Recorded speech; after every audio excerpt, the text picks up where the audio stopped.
de base é o problema da instrução de como é que deves te ligar e como é que deves rejeitar, até amadureceres esses dois impulsos de tal forma que já não ligues e não rejeites mais.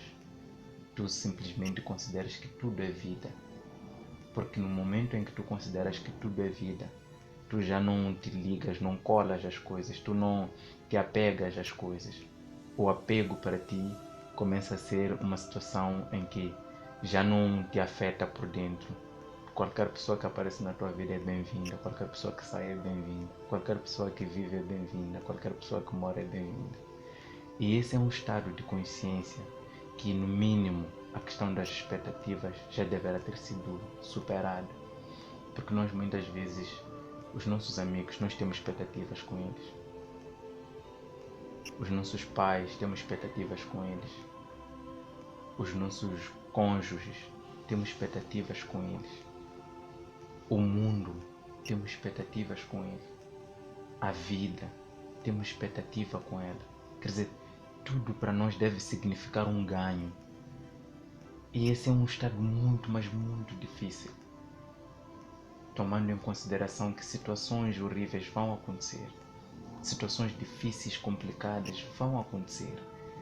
Então, se tu estás muito ligado e de repente há uma necessidade de desfazer-te daquilo, e tu estás tão apegado àquela coisa, estás tão apegado àquela pessoa, estás tão apegado àquele emprego, estás tão apegado àquele carro, estás tão apegado àquela casa, àquela pessoa, então como é que vais lidar com a questão de desfazer-te daquilo? Isso mostra que tu estás num estado de suprema ignorância em relação ao processo natural de cadência dos fenômenos. Como é que tu dás toda a tua energia para apegar-te a uma coisa que hoje tens e amanhã podes não ter? Hoje nasceste numa casa, numa família. Amanhã aquela casa, aquela família pode não estar ali. Então, se tua vida toda presume-se nisso, naturalmente espera-se que no dia que aquele bem já não esteja ali, tu vais sofrer uma catástrofe. Vais ficar doente, vais ficar desesperado, vais ficar frustrado. E então este conceito do desapego é o conceito que nós precisamos trabalhá-lo de tal forma que nós amemos tudo como vida. Porque tudo é vida. Tu não deves fechar, não deverias, não é? Fechar os olhos e dizer, eu quero que coisas boas me aconteçam. Não, eu quero que a vida aconteça. Porque aquilo que eu não quero que aconteça hoje, há de acontecer amanhã, que é para eu poder perceber. Porque eu tenho que compreender para transcender. Porque eu sou um ser evolutivo. Então, se eu não quero que aconteça hoje, tudo bem. Vamos adiar. Mas depois há de acontecer. E muitas vezes acontece da forma mais difícil. Então nós guardamos essas mágoas, guardamos essas tristezas, guardamos esses medos, simplesmente por causa da forma como nós não compreendemos os processos que estão por detrás. Não é à toa que as coisas que mais tememos são as que mais facilmente acontecem. Porque nós somos feitos para ser livres, mas livres de tudo. Livres dos medos, livres das dúvidas, livres de qualquer que seja a coisa, seja ela boa, seja ela má. Nós temos que ser livres. As coisas que mais nos fazem bem, temos que ter a capacidade de desfazermos-nos dela.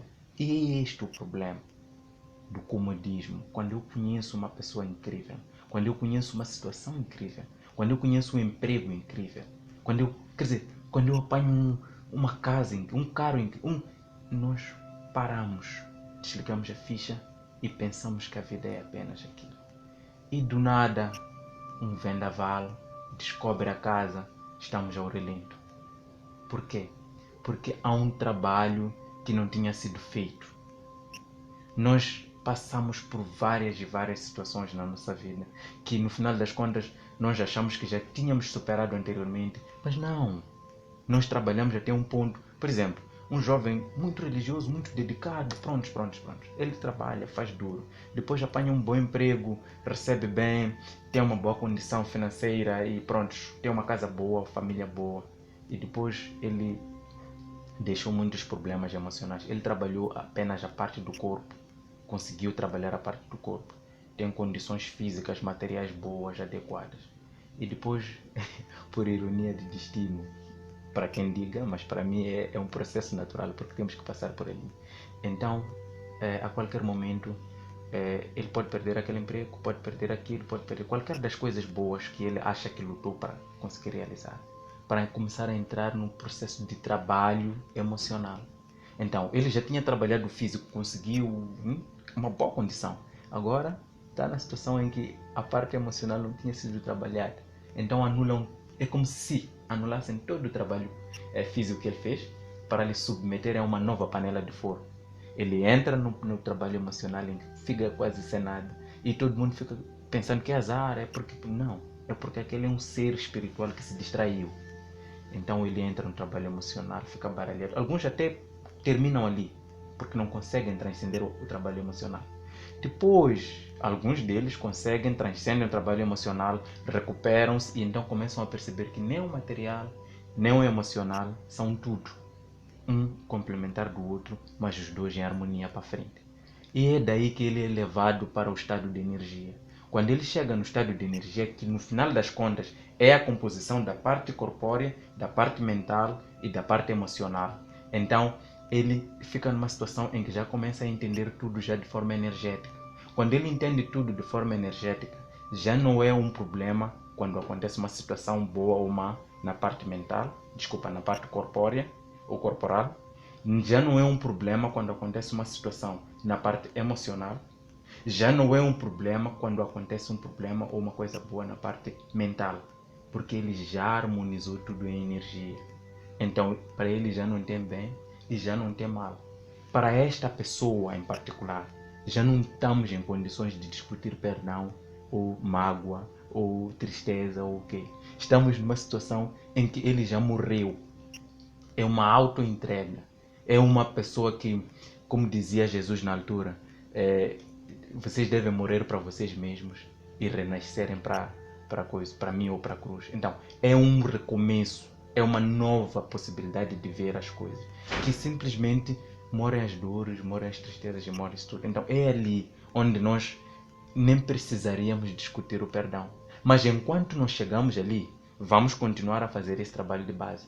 Porque nós não podemos da noite para o dia pensar que já estamos ali e já está tudo resolvido. Porque não é verdade. Mentimos para nós e automaticamente vamos pagar por isso.